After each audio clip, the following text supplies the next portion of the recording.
আরব লোহিত সাগরের হালকা পাতলা ঢেউ, তারপরে সূর্য ডুবতেছে, এদিক দিয়ে একটা স্পিড বোট চলতেছে। এই রকম নানান সুন্দর সুন্দর দৃশ্য দেখতে দেখতেই সন্ধ্যা হয়ে গেল। তারপর আমরা একদম পাড়ের একটু উপরে এসে বসলাম। এখানে অনেক বসার জায়গা আছে আর অনেক রকমের খাবারের দোকান আছে। তো আমরা কিছু খাবারের অর্ডার করলাম আর এই দিক দিয়ে বসে অপেক্ষা করতেছি কখন খাবার আসবে। আমরা এক একজন এক একটা সিটে বসছি, ছড়ায়ে ছিটে বসছি, যার যেখানে বসতে মন চাইছে সে সেখানেই বসছি। আর এই যে বাচ্চাটা বাবার সাথে খেলতে আসছে, খুব কান্নাকাটি করতেছিল, আর বাবা এর মধ্যেও ওর এই ভিডিও করতেছে আর কি।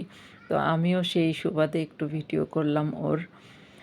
অপেক্ষার প্রহর যেন শেষ হয় না, কখন খাবার আসবে।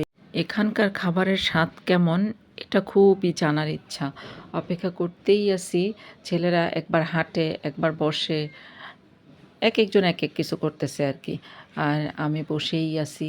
এই তো তারপরে আইসা পড়ল। এগুলো হচ্ছে ফ্রেঞ্চ ফ্রাই। আমাদের দেশি ফ্রেঞ্চ ফ্রাইয়ের মতো না, এগুলো একটু অন্যরকম। এই যে কেমন রিংয়ের মতন বানাইছে আর কি। তো যাই হোক, এখানে 2 রকমের ফ্রেঞ্চ ফ্রাই পাওয়া যাইতেছিল। একটা হচ্ছে স্পাইসি ফ্রেঞ্চ ফ্রাই আর একটা হচ্ছে ক্রিসপি ফ্রেঞ্চ ফ্রাই। তো আমরা কিন্তু ক্রিসপি ফ্রেঞ্চ ফ্রাই নিছি আর উপরে এক গাদা সস দিয়ে দিছে। ফ্রেঞ্চ ফ্রাইয়ের স্বাদটাই নষ্ট করে দিছে। দেখতে খুব ইয়াম্মি লাগতেছে, কিন্তু খাইতে কিন্তু আসলে এত ইয়াম্মি লাগে নাই। আমি অল্প একটু খাইছি আর খাইই নাই, ওই ছেলেরাই খাইছে। ওর দাদু এগুলা খায় নাই, কেমন যেন বলে লাগে, মজা না। ওদের কাছে অবশ্য মজা লাগছে, ওরা খাইছে। আমাদের কাছে লাগে নাই, আমরা খাই নাই। তারপর আবার একটা জুস অর্ডার করছিল।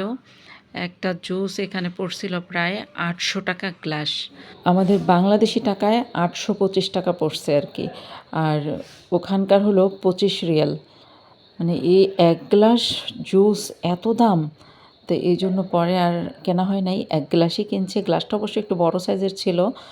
তো ওইটাই ভাবছে যে ওরা দুজন খাইয়ে ফেলবে আর কি, কিন্তু মাঝখান দিয়ে একটা অনাকাঙ্ক্ষিত ঘটনা ঘটায় ফেলছে। তারপরে আর বড় ছেলে খাইলই না, একদমই খাইলো না।